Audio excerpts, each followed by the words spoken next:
गत्वा सान्दीपनिमथ चतुष्षष्टिमात्रैरहोभिः सर्वज्ञस्त्वं सह मुसलिना सर्वविद्यां गृहीत्वा पुत्रं नष्टं यमनिलयनादाहृतं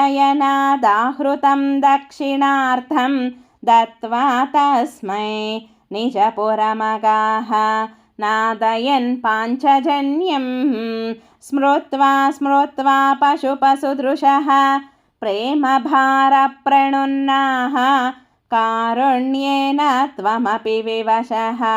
प्राहिणोरुद्धवं तं किञ्चामुष्मै परमसुहृदे भक्तवर्याय तासां भक्त्युद्रेकं सकलभुवने दुर्लभं दर्शयिष्यन् त्वन्माहात्म्या प्रतिमपि शूनं गोकुलं प्राप्य सायं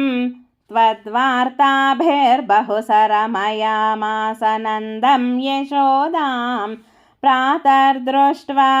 मणिमयरथं शङ्किताः पङ्कजाक्ष्यः श्रुत्वा प्राप्तं भवदनुचरं त्यक्तकार्याः समीयुः दृष्ट्वा चैनं त्वदुपमलसद्वेषभूषाभिरामं स्मृत्वा स्मृत्वा तव विलसितान्युच्चकैस्तानि तानि रुद्धालापाः कथमपि पुनर्गद्गदां वाचमूचुः सौजन्यादीन् निजपरभिदाम् अप्यलं विस्मरन्त्यः श्रीमन् किं त्वं पितृजनकृते प्रेषितो निर्दयेन क्वासौ कान्तो नगरसुदृशां हा हरेनाथपायाः आश्लेषाणाम् अमृतवपुषो हन्तते चुम्बनानां उन्मादानां कुहकवचसां विस्मरेत् कान्तकावाः रासक्रीडालुलितललितं विश्लथक्तेशपाशं मन्दोद्भिन्नश्रमजलकणं लोभनीयं त्वदङ्गं कारुण्याब्धे सकृदपि समालिङ्गितुं दर्शयेति प्रेमोन्मादात् भुवनमदन त्वत्प्रियास्त्वां विलेपुः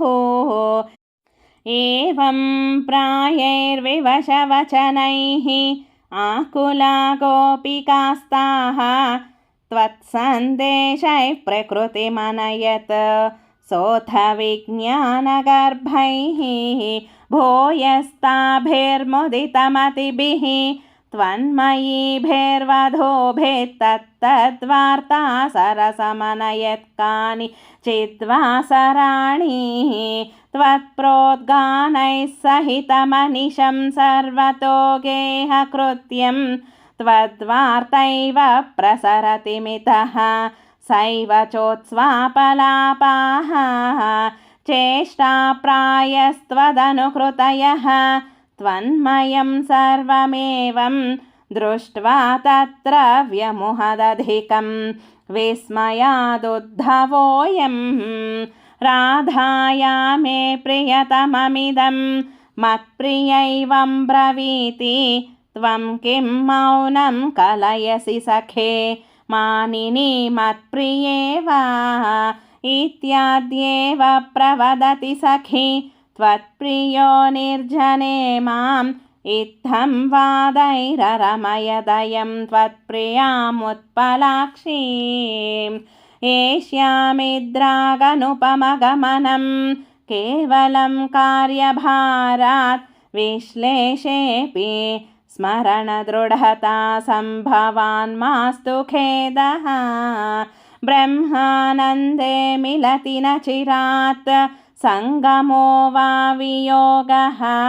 तुल्यो वस्यादिति तव गिरा सोकरो निर्व्यथास्ताः एवं भक्तिः सकलभुवने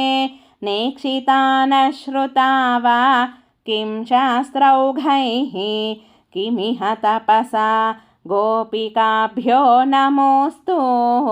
इत्यानन्दाकुलमुपगतं गोकुलावुद्धवं तं दृष्ट्वा हृष्टो गुरुपुरपते पाहि मामयौघात्। श्रीकृष्णाय परब्रह्मणे नमः। नारायण अखिलगुरो भगवन्नमस्ते।